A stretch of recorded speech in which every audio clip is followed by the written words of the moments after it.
How you doing? Good morning. I'm not used to getting up this early, so bear with me. Outside of what of course, we talk about my creative process and all the places I've been and this kind of thing, but one thing that I also do outside of music is I'm actually a priest. I'm a priest in the Ifa culture. And one of the things that's very important to us is that we give reverence to our ancestors in anything that we do, because without them we wouldn't be here, right? And it just so happens in the last 2 days I lost a major elder in our community, Chief Olayatan, which this person actually brought me into culture in terms of being an ancestral priest, which is one of the first initiations I received. So I think it's apropos that I give salutations to him. We say Abaratrum, which means giving reverence to citizens in heaven. And a lot of the people that I'll talk about today are people that have actually passed on. They made major contributions to Chicago House, New York House, basic contributions to the world. They had such an influence actually in the world in terms of their gifts that, to the point where they didn't really want the accolades. They just did what they did because it was from their heart. And it's kind of a sad story. Some of the guys, including Frankie Knuckles, who you guys know about, right? Know about Frankie? And actually the story kind of goes and that I'm going to tell kind of talks about Frankie and his relationship with Larry Levan, who was his good friend growing up in New York. And their other friend, Robert Williams, which maybe he'll be here today because he's been invited, which is, if it wasn't for Robert Williams, Frankie Knuckles would have never come to Chicago. And there would be no house music, right? So hopefully you get a chance to meet him today.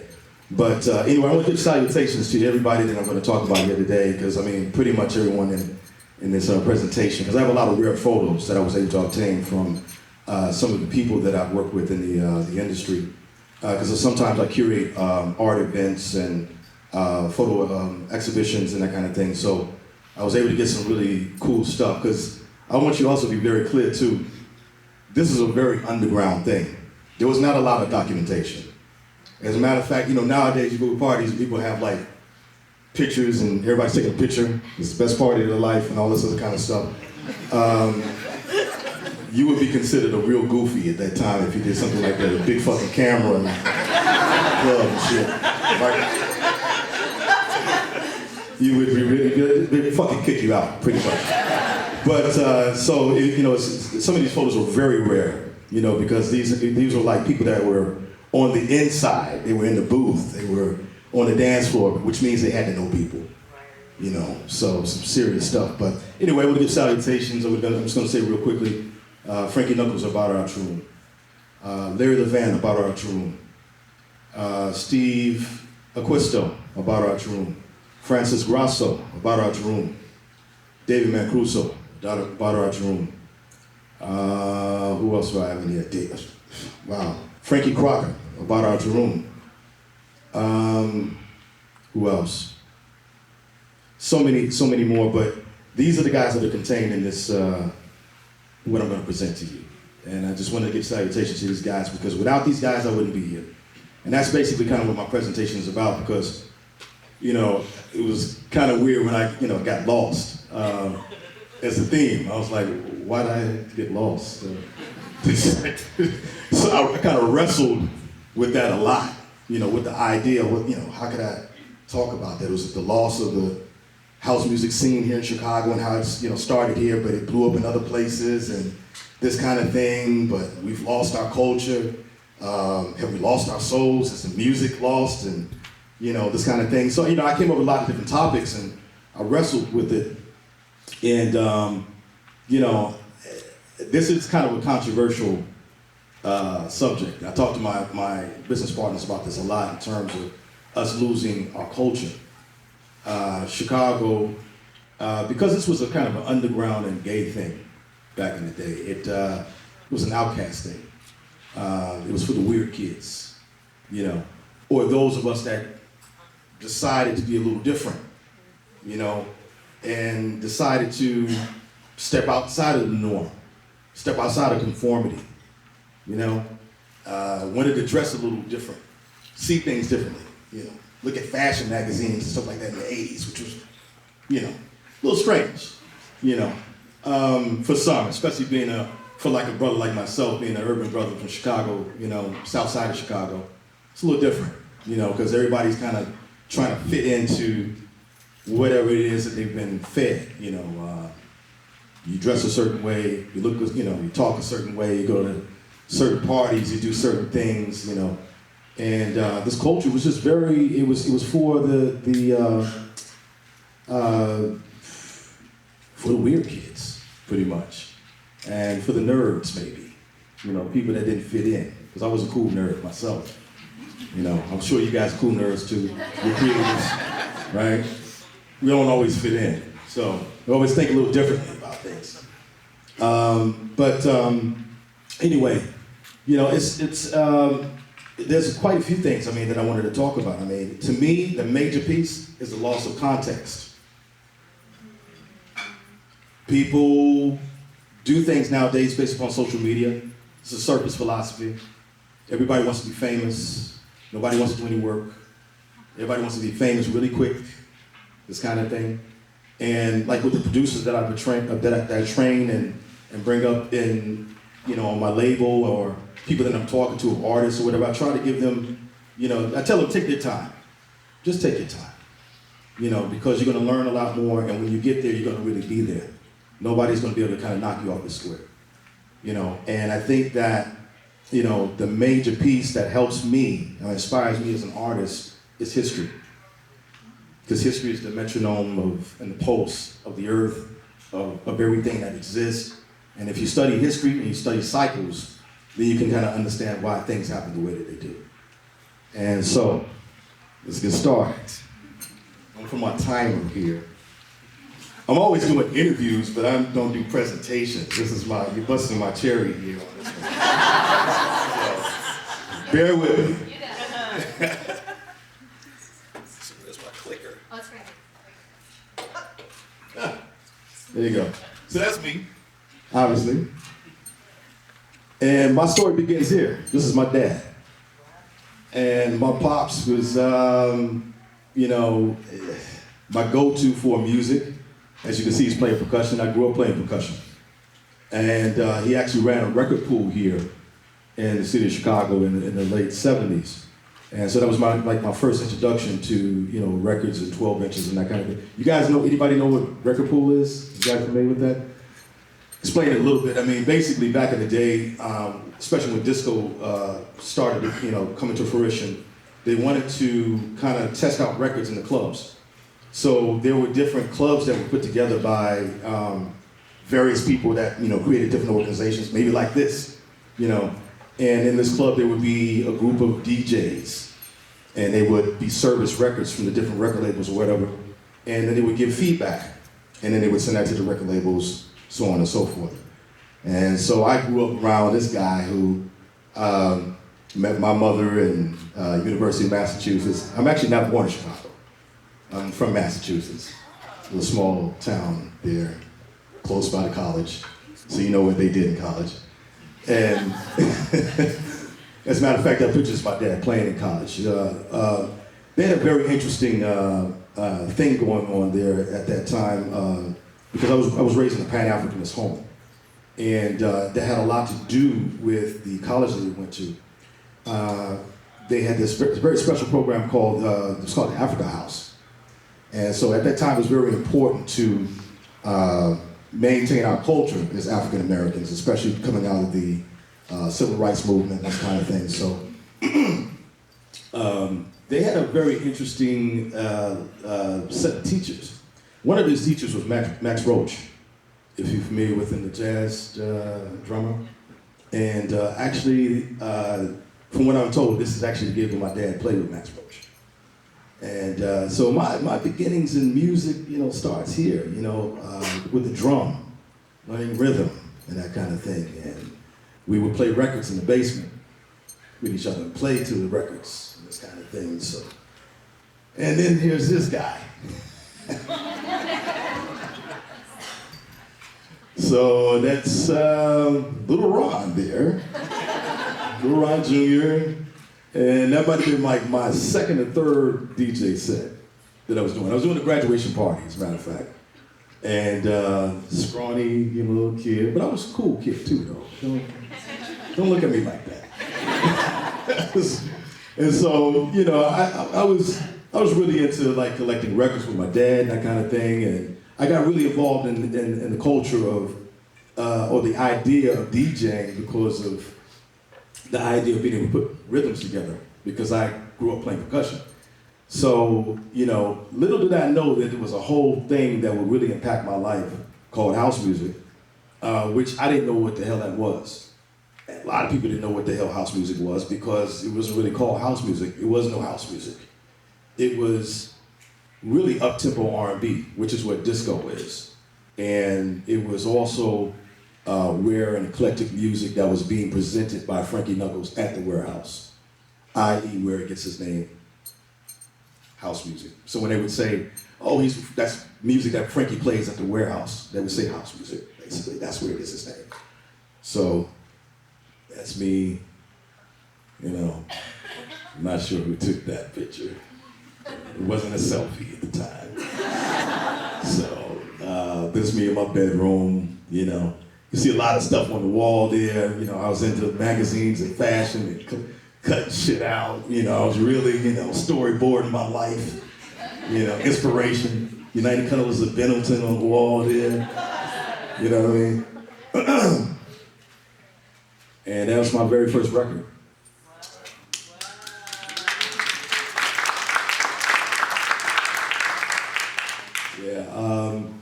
I actually did this record. This actual release was done in the '80s. It didn't come out till 1990 though. I did that one record when I was shortly after that picture you took, that you saw.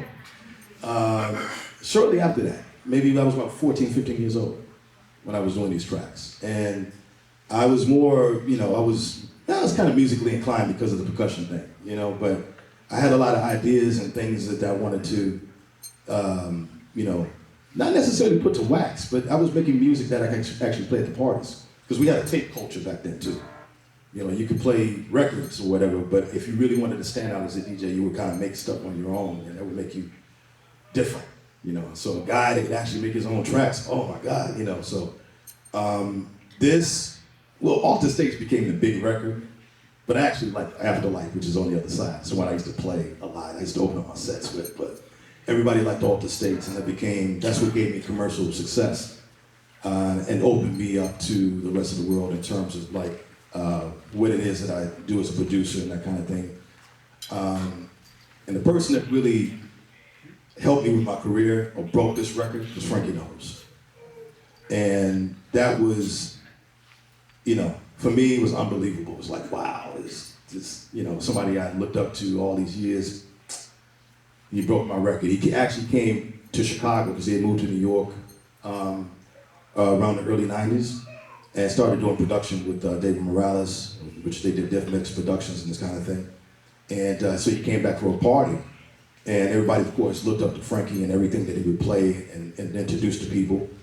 And when he came to Chicago, he played my record 3 times in the night, which I know that sounds strange, but that's actually something that we would do back in the day to introduce music, which is what our job is to actually introduce you to new music, new stuff, not what everybody else is playing. And so he broke this record and he played it 3 times in his set, and the rest is history. Let's move on here. So we talk about the warehouse. And Mr. Williams walks in. There you go. Right on time, buddy. So actually, The warehouse was opened, believe it or not, in 1975, but was incorporated in 1976. But everybody listed that as being like 1977. But basically, you know, Mr. Williams, who was from New York, we'll talk to him later too. He was in New York and came to Chicago. Had some friends that brought him here to Chicago to really to do some parties. And what wound up happening is that he kind of took on the flagpole and began to do his own events and this kind of thing. And he opened the warehouse, which, as I said, is where we get the name. This is actually a picture of what Chicago looked like back then. It's in front of the warehouse, right there.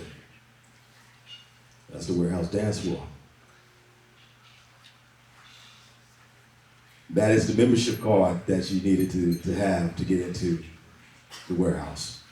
It's funny to me to see how membership culture is also is coming back now. You know, the need for sacred spaces and people getting together and sharing this kind of thing, which at this time was a necessity because it was a gay club, you know? And it was a gay, predominantly black club because black and being gay was you were really an outcast at that time, you know? Mr. Williams, welcome. Yeah, give this man a round of applause, too. That's the guy right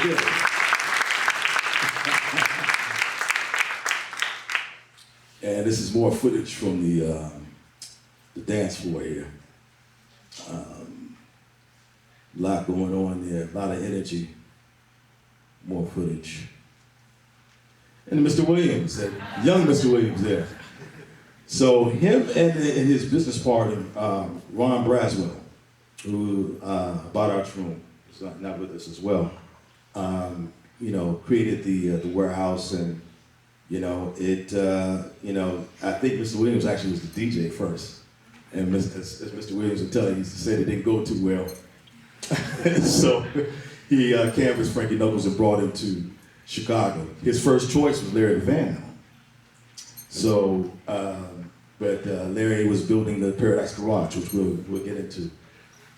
And it's Mr. Knuckles and his thing at the warehouse, you know. Then we have Ron Hardy. You guys know who that guy is? At all? Oh, okay, all right.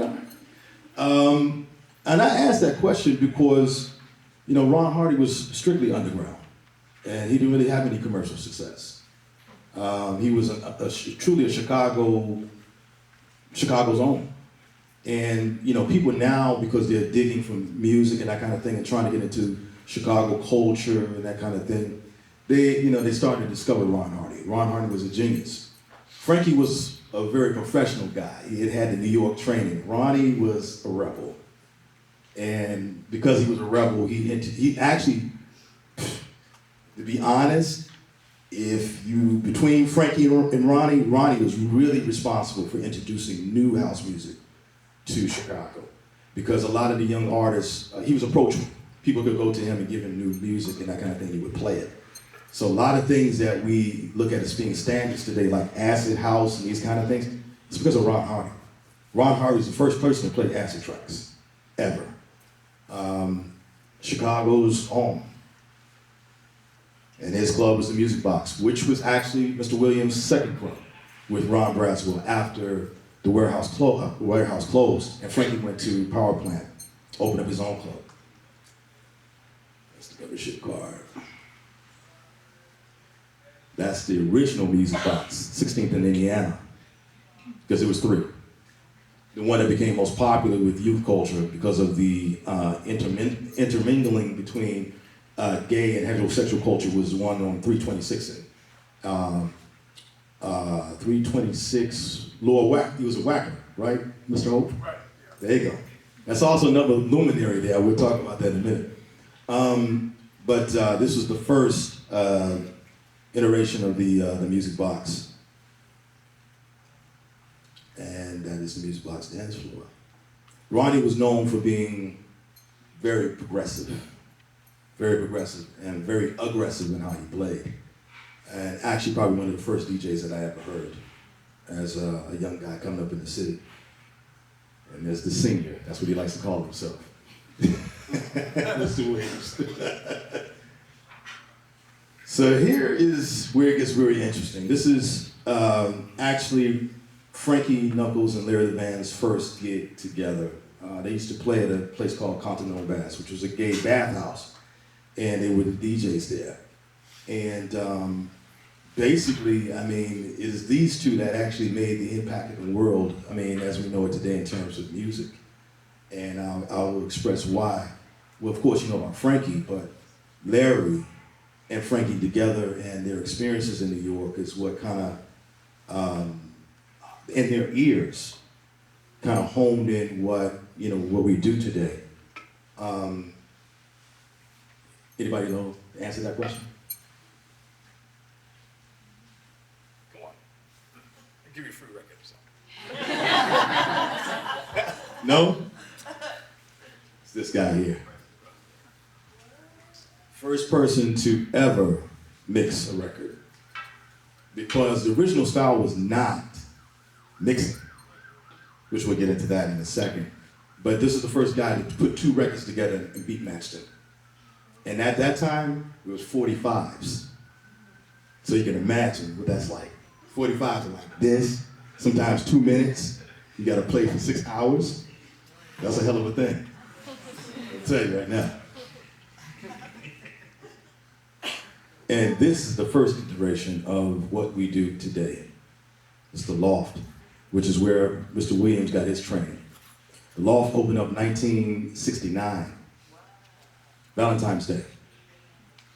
And he had, David Mancuso, who we're gonna talk about, actually is the first person to come up with the idea of bringing people in together and communicating with them with music. Because that's what the first style was about, which is more or less, if you're a guy that's like from my, maybe not some of my generation, but from where I come from, my standpoint, I'm acting as a conduit when I'm playing music for you. I'm a channel. My job is to not only introduce music to you, but to bring you together and to speak to you while I'm talking, through the music, right?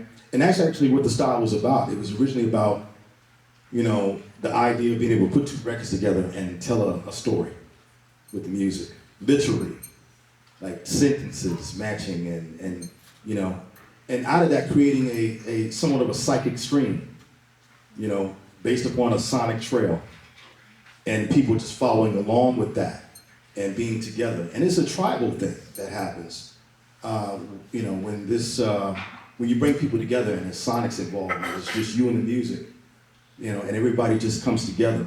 This is why, which is part of, you know, what I wanted to point out today, is the loss of sacred space. Sacred spaces are lost, right? There was a need for sacred space at this time, but there's also more of a need, I think, now more than any time. I think that's why this is very important too. Creatives being able to get together and have freedom to speak, to talk, engage, and be inspired.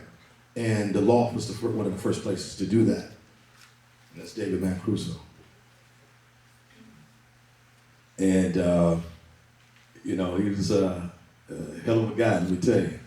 I mean, I knew David, and I used to speak to him on the phone just to, you know, get cues about different things. And it was an honor to be able to speak to this guy, because this guy invented everything that we do today. Sound equipment, the style of what we do, and everything. As a matter of fact, there's a book that you probably want to check out, which is called Love Saves the Day. Get that book. It is a big, it breaks down everything, and it's well written. Tim Lawrence did a very good job at illustrating what this was all about. We're going to move through this. That's more pictures of David. And that's David as a kid. David was an orphan. And the lady you see back there, the nun that is in the background there, is used to, as he refers to as Sister Alicia. They used to have, she used to give them a party every day with balloons and music and this kind of thing. And so this is where he adopted the idea from bringing people together, because he was an orphan and he wanted to create family. he actually created a situation where he could create his own family, his own musical family. And that's him in 1975, actually in the second loft space, not the first one. And believe it or not, the loft party is still going on to this day, except it's being carried on by his interns, if you will. And this is like, he used to use the R game motifs as his invitation to his parties. And that's David there in the original space. There was a compilation that came out, you might want to check out, that was featuring David. And that's his setup. No mixer. No mixer. No mixer at all. There's another good friend of mine actually on the side that actually passed away not too long ago too. David used to use these speakers. These were the speakers that he used. He was a purist. He was about purity and sound and everything. He was, you know, kind of a madman a little bit when you talked to him. He was very, Rod, you know. And he was very, he believed in what he believed in, and he knew a lot. These are speakers that he used all the way up until the time of his death. All the way from the late 60s into the time that, they would have him come do installations around the world and he would play. And these are called clips. These were actually cornwalls. And the way the speaker is designed is actually that it shoots out over the top, but the bass cabinet is put into the corner. And so what happens is that the room becomes a part of the speaker, which I'll show you. This is the turntable that David designed, his own custom turntable. No pitch control. He believed in playing the record just as it was. And his thing was sound. The sonics had to be correct. And this was designed so there was no feedback or anything, that kind of thing. You see the big, thick bottom there. It's more the clips. And this was his choice of actually queuing up the records. It's a preamp. Mark Livingston amps and preamplifiers, which would allow him to just cue in between different records. And those are the amplifiers there. Them shits are expensive. I'm telling you right now. Super hi-fi, high fidelity stuff, you know what I mean? And that's him standing in actually in front of how he would set up his speaker. He believed in truly creating what we call the stereo image, which is actually when you can actually see the music. You can see what's going on. You can see the piano player there. You can see the drummer there. And it literally happens, really. If you hear pure sound, you can't beat it because you're stepping inside the music, which is what it's all about. And that's I guess, the loft. No, that's actually one of his installations that he did in London, and because they would have him play in different places. He was very specific. He didn't play everywhere. And that's actually the loft dance floor. And as you can see, there's a lot of sweat going on, very intense. And a lot of the dance styles that we have today, that you see a lot of these, they call house dancing, this kind of thing, came from the loft, came from the garage, that kind of thing. These styles were developed there because people were free and they were able to express themselves. So people rolled on the floor, flips, everything, things you would just probably think you would never see happening in real life. And this is the current loft.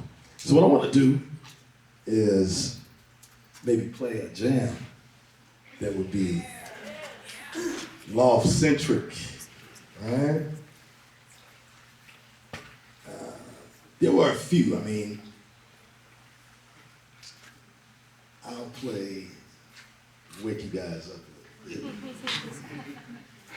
We'll play, you guys familiar with the Hollies at all? Probably not, right? They were like an a cappella group out of the 60s and that kind of thing, but they also did a jam called Dragging My Heels, which was a David Crusoe classic. So if you went to the loft, chances are you would hear this record.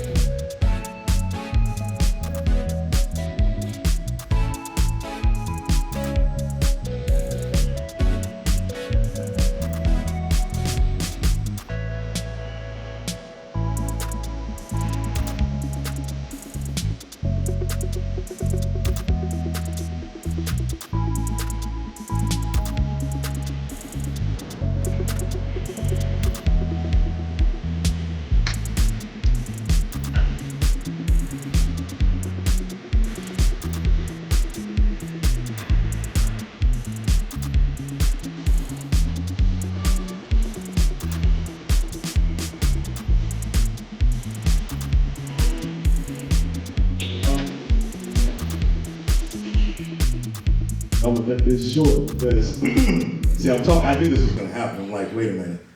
Normally when I'm talking, it takes about 2 hours, right? This 20 minutes is going by like 5 minutes to me. So we're gonna flip through this real quick.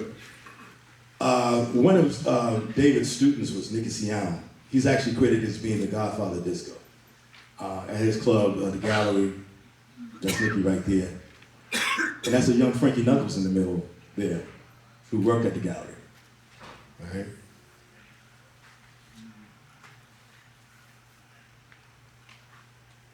Then we have the Paradise Garage. This is actually the club that made it really all happen because it bridged the underground and the commercial together. And this is the club that Larry Levan played at and was responsible for.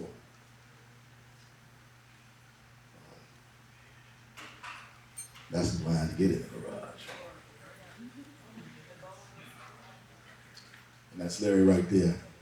Though he was a student also, David, you know, he was also a big proponent of sound and created new technology that we use today, which we'll get into. This was actually a Vibe magazine. Vibe magazine did an article on him. It might have been the first or second issue.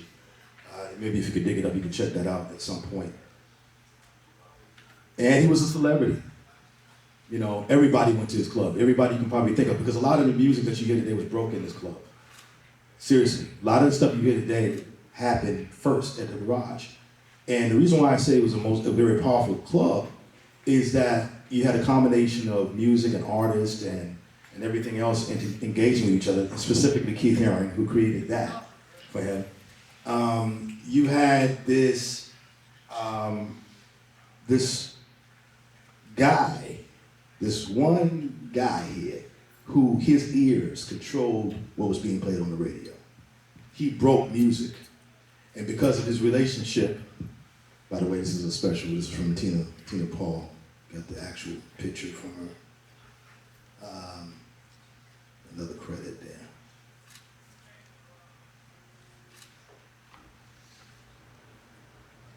That's Keith Haring there in the middle.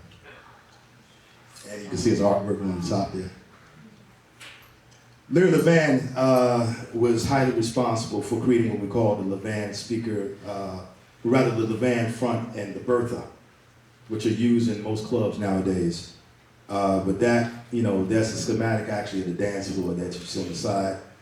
And that, the Bertha is the bass bottom that he helped design with Richard Long. That's Richard Long right there. About our afternoon, not with us. Frankie Crocker. This relationship is very important because in the story of the Paradise Garage, because he's the guy who brought all the music that Larry was playing. This guy would hang out with Larry in the booth, hear what Larry was playing, and go play on the radio. Frankie Crocker was a celebrated DJ around the world. A lot of the radio shows around the world modeled their show off of what he played. He was a celebrity, once again, as you can see. So the ability to have the underground and the commercial connect like that, you can't beat it. It made for a powerful situation. A lot of great music was broken. Madonna performed for the first time ever in the garage. And my friend right there, actually on the side, Jelly Bean Benitez was her boyfriend, produced her first record. Do you guys know who Jelly Bean is? You might want to look him up. He's done a lot of stuff, movies and all kinds of stuff. And Nile Rodgers, and you see Diana Ross there. Last night at the garage there. Closed in 1987. Now it was a Verizon building because now they demolished that building. And shortly, maybe a year or two after this, you know, of course, the garage had closed and that kind of thing. And Frankie, like I said, he had moved to New York and he was playing at the Sound Factory. And, you know, Frankie and Larry would hang out together. Shortly after, somewhere after, you know, Larry passed on too. And there's me. Prescription records. Our slogan was because everyone's needs are different. And the reason why we started this label was to try to put a new face on Chicago house music at the time, because we felt like Chicago was being, it was underrated at this time when we started in the early 90s. It was looked at as being a track-oriented city, you know, beats and that kind of thing. And we wanted to create a situation where people could actually get back into music again. So started the label with my business partner, Shay Damier, Anthony Pearson, is his real name. And that's me in New York. It's Lil Louis Vega on the side there. It's my first party that I did there on my own when I moved there. I moved to New York in 1996 and officially moved out in 2006. And I spent a lot of time there. Some pictures from the party. It's me in Japan. They're having a good time, I guess. And Club Yellow, which is also closed too. It was also a legendary club too. And the thing about Japanese culture is they know more about your culture and your shit than you know about your shit. And they knew all the music, they were singing the songs, and it was crazy. But I started going there, and I've been going there for like the last, really I kind of stopped going the last couple of years, but it had been, I've been to Japan 18 times on tour. And they, you know, really appreciate it. So that's Lil Louis Vega playing with me in my residency that I had in New York, at the downtown New York, for Giant Step. Are you guys familiar with Giant Step at all? Giant Step was a big marketing company, and I was the A&R and DJ for them up until the towers fell. And that's another old story. And let me see. That's me now, no hair. And that's Mr. Williams, and John Collins from Detroit is also a legendary guy there. And this is a picture we took for the Red Bull radio talk. And it's me playing in Italy. And they've embraced our culture more than we've seen a lot of our youth culture embrace this culture, which is kind of sad, which is what I'm talking about, lost, right? And there's the Silver Room, which maybe you guys are familiar with it. You know, my business partner Eric Williams and I founded this, I don't know, was it 16 years ago? And we are still trying to make it happen and create, bringing people together. It's me, studio, Red Bull studio session, and this is me in my workspace. So I wanted to play some more music and that kind of thing, but we're running out of time, you know. So why don't we, you know, I'd rather you guys just ask me some questions and maybe I can, you know.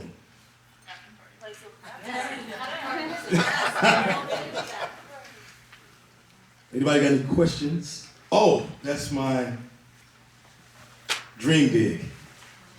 I was able to represent Prince last year. They asked me to come and do a Prince tribute set at the club where Purple Rain was performed, so watermark for me. And I wanted to end with this picture because there's these two guys' relationship that actually spawned what we do today. We owe them a lot. We owe them a lot. These two friends, that friendship. And actually one of the only surviving members is Mr. Robert Williams. So please give a round of applause again.